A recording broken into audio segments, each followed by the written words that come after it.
un nouveau format, une fois n'est pas coutume. Je vais essayer pendant quelque temps de faire une série au sujet de la politique que j'intitule Parlons politique. Alors ça peut paraître bizarre pour un prêtre de parler politique, d'autant plus que j'ai toujours fait en sorte de m'en tenir à l'écart.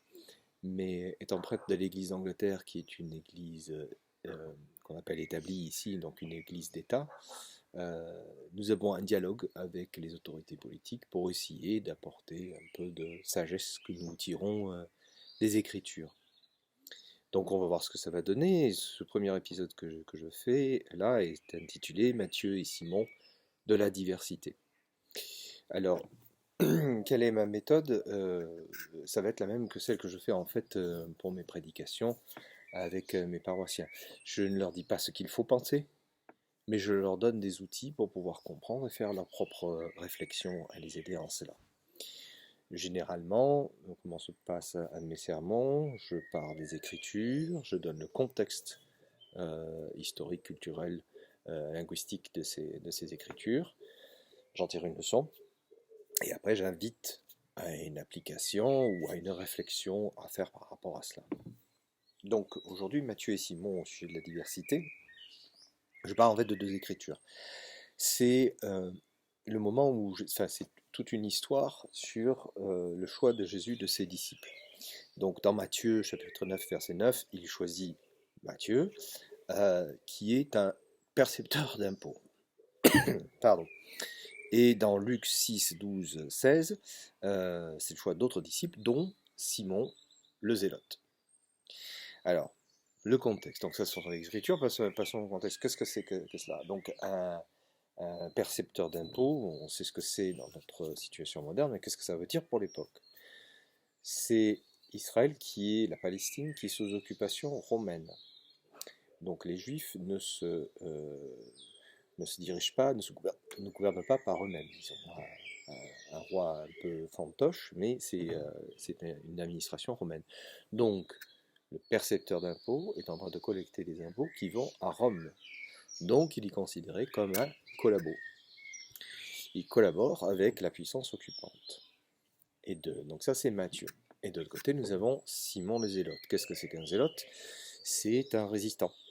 C'est considéré par les Romains comme un terroriste. Les zélotes étaient des juifs patriotes qui harcelaient les troupes romaines violemment pour pouvoir les faire sortir. C'était une résistance. Donc,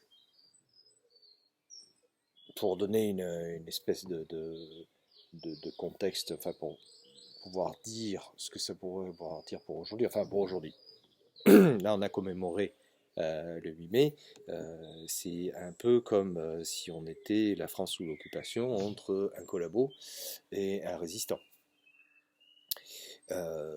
Ou si vous voulez encore plus récent, comme si on comparait entre si Jésus avait pris dans ses rangs un gilet jaune et un macroniste. Donc vous voyez toute l'étendue qu'il y a entre les deux personnes. Pourquoi fait-il cela?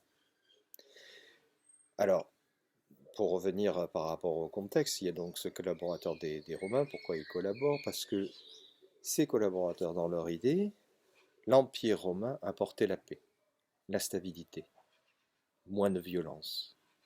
Donc ils voyaient ça d'un côté positif. Pour les Zélotes, au contraire, c'était des patriotes. Ils voulaient avoir un pays libre d'une occupation. Donc chacun a une motivation qui peut être noble. Mais ils sont complètement différents, diamétralement opposés. Et Jésus va les choisir dans sa compagnie. Il va les choisir avec lui. C'est deux personnes qui sont faites pour s'entretuer en fait. Mais qui eux deux, chacun a une noble quête. Qu'est-ce que ça veut nous dire? Le royaume de Dieu ne se construit pas avec une poignée d'élus, de gens qui sont pareils, qui pensent la même chose, mais il se construit avec tous. Christ a tout de suite vu que la diversité est une richesse. Et il est pour la pluralité des opinions. Et il était toujours dans l'émulation des opinions, il demandait toujours les avis de chacun, ce qu'il pensait, et il aimait discuter autant avec les pharisiens qu'avec les sadducéens et compagnie. Dans notre culture française, ça devrait quand même être quelque chose d'assez compréhensible. On apprend à l'école sans cesse à faire thèse, antithèse, synthèse, donc à utiliser des avis complètement contradictoires pour en tirer une leçon. Et est-ce qu'on n'emploie pas souvent cette expression se faire l'avocat du diable, qui est justement pour essayer de voir le contraire de par rapport à ce qu'on pense, parce que ça va nous apporter quelque chose?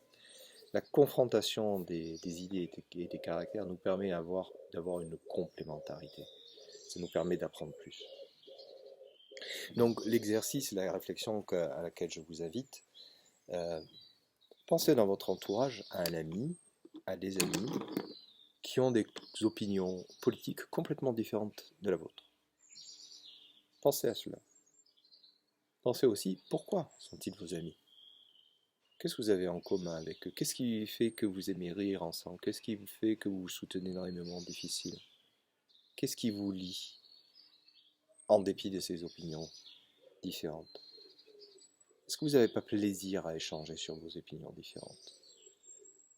Autour d'un repas, des discussions enflammées, et chacun propose sa vision du monde et ce qu'il faudrait faire pour le rendre meilleur. Est-ce qu'on ne pourrait pas faire pareil avec les gens qui ne sont pas forcément nos amis? Est-ce qu'on ne peut pas échanger des idées avec nos opposants politiques? Est-ce que ce ne serait pas intéressant d'écouter leur avis? Et surtout, faites cet exercice, je trouve qu'il y a un très bon exercice à faire. Réfléchissez. L'opposant politique, son parti quand il a été au pouvoir, qu'est-ce qu'il a fait de positif, qu'est-ce qu'il a fait de bien? Parce qu'il y a forcément quelque chose. Le tout noir ou le tout blanc, ça n'existe pas. Il y a toujours un parti qui a fait quelque chose de bien, qui a fait des bêtises ou quoi que ce soit, mais qui a fait un truc qui était positif pour le pays. Qu'est-ce que l'opposant a fait de bien? Qu'est-ce qui m'a plu? En quoi il a été complémentaire par rapport à mon opinion et par rapport à mon idée? Vous n'avez pas d'amis en opposition? Vous n'arrivez pas à trouver quelque chose de bien? Tout ce que vous ressentez, c'est de la violence? Il y a peut-être un problème. Voilà, c'est ma réflexion d'aujourd'hui. On va essayer la prochaine fois avec un autre thème. Merci à tous.